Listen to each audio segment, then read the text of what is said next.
Oke, sekarang kita akan sedikit berbincang-bincang tentang apa sih itu fisioterapi, terus peranan fisioterapi itu apa, dan lain-lain. Nah, sekarang kita mulai dari apa sih itu fisioterapi. Fisioterapi dari dua kata, fisio dan terapi. Fisio berarti fisik ya, fisik. Terapi berarti mungkin pengobatan dalam bahasa medisnya. Nah, jadi dari kata fisioterapi merupakan pengobatan untuk gangguan fisik. Itu jadi khususnya di sini adalah gangguan gerak fungsi dan gerak tubuh manusia. Itu bisa dinamakan fisioterapi. Jadi dalam arti kata, fisioterapi merupakan pengobatan yang dapat dilakukan ketika kalian mengalami gangguan fungsi dan gerak tubuh kalian, seperti itu. Nah, lalu bagaimana cara mendapatkan atau mempelajari fisioterapi? Fisioterapi tentunya harus dilakukan dalam pendidikan formal. Di Indonesia ada D3, ada D4, ada S1 dan ada profesinya. Seperti itu. Jadi sekarang baru-baru ini sudah digiatkan bahwa yang boleh melakukan praktek mandiri atau mendapatkan izin untuk membuka suatu praktek mandiri adalah S1 dan ditambah dengan profesi, seperti itu. Nah, lalu ngomong-ngomong tentang fisioterapi lagi, apa sih sebenarnya yang membedakan fisioterapi dengan bidang yang lainnya? Misalnya tukang pijat. Nah, mungkin kita sering dibilang atau disamakan dengan tukang pijat atau dipanggil dengan tukang pijat, tukang pijit, seperti itu. Nah, apa sih yang membedakan? Nah, yang membedakan kita berdasarkan evidence base, kita berdasarkan bukti, kita berdasarkan penelitian, seperti itu. Jadi ketika dikatakan tukang pijat atau tukang masas, tukang pijat, sebenarnya pijat itu merupakan salah satu intervensi atau penanganan dari fisioterapi. Namun tidak semua gangguan atau penyakit itu bisa dilakukan masas atau pijat. Itu merupakan salah satu cara saja. Dan di sini bisa dipakai banyak cara dalam intervensi fisioterapi. Namun yang paling penting di sini kita harus juga tahu apa sih diagnosanya, dan pemeriksaannya juga kita harus pasti, itu harus ditegakkan. Nah, lanjut lagi ngomong tentang fisioterapi. Di sini apa sih yang bisa ditangani oleh fisioterapi? Nah, di sini kelihatan ya di banner ini yang bisa dilakukan oleh fisioterapi, yaitu yang pertama pada gangguan muskuloskeletal.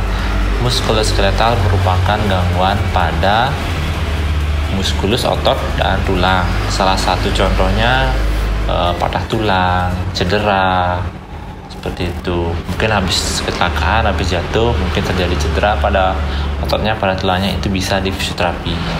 Oke, selanjutnya yang kedua adalah kasus neuromuskuler. Neuro berarti saraf dan muskuler berarti otot. Jadi yang berkaitan dengan saraf dan otot. Salah satu contohnya di sini yang paling sering adalah stroke, kondisi stroke. Mungkin pasca stroke ya. Mungkin di sini teman-teman sudah sering mendengar bahwa pasca stroke itu sering di fisioterapi dan memang hasilnya akan lebih bagus gitu. Kemudian contoh yang lain lagi, misalnya kesemutan pada jari-jarinya, pada lengannya, itu bisa juga dilakukan fisioterapi.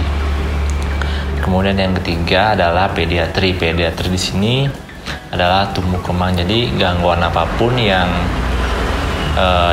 dialami oleh anak-anak dari usia 0 sampai usia 18 tahun, itu menginjak remaja, seperti itu bisa dilakukan fisioterapi.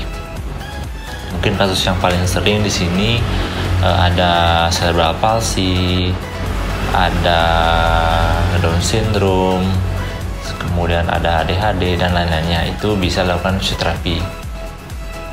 Oke, yang selanjutnya adalah geriatri. Geriatri merupakan arti dari lanjut usia. Jadi segala penyakit atau gangguan yang dialami oleh orang yang sudah lanjut usia, itu mungkin dari 60 tahun ke atas itu sudah bisa disebut lansia atau kasus geriatri. itu juga bisa dilakukan fisioterapi untuk menjaga kondisinya agar tetap tidak menurun lah dari kondisi sekarang, seperti itu. Kemudian selanjutnya adalah kasus kardiovaskular atau kardiovaskuler dan kardiopulmonal. Di sini artinya kardio artinya jantung, pulmonal artinya paru, vaskuler artinya pembuluh darah. Jadi yang berkaitan dengan jantung, kemudian berkaitan dengan paru-paru dan pembuluh darah, seperti itu juga bisa kita lakukan mungkin di fase rehab, mungkin pada saat di rumah sakit juga kita bisa lakukan, tergantung dari kondisi pasiennya, seperti itu. Kemudian selanjutnya di sini ada sport, artinya kasus yang berhubungan dengan cedera olahraga. Di sini mungkin teman-teman sering mendengar bahwa atlet-atlet atau pemain sepak bola, pemain bulu tangkis, pemain basket itu sering mengalami cedera. Nah, ketika mengalami cedera, maka fisioterapi olahraga yang akan menangani itu, seperti itu. Kemudian selanjutnya adalah kesehatan wanita. Di sini kesehatan wanita bisa dari sebelum hamil itu bisa dilakukan fisioterapi, kemudian selanjutnya setelah saat hamil juga bisa, kemudian setelah hamil, setelah melahirkan itu juga bisa dilakukan fisioterapi. Misalnya nanti ada kasus yang seperti susah menahan air kencing, seperti itu akibat dari kelemahan otot-otot dasar panggulnya, kemudian terjadi kasus diastasis rekti pada area perutnya ada melebar di area bagian tengah-tengahnya, sedikit melebar, terbuka, seperti itu bisa dilakukan fisioterapi. Kemudian selanjutnya di sini yang terakhir adalah kasus integumen atau kasus kulit.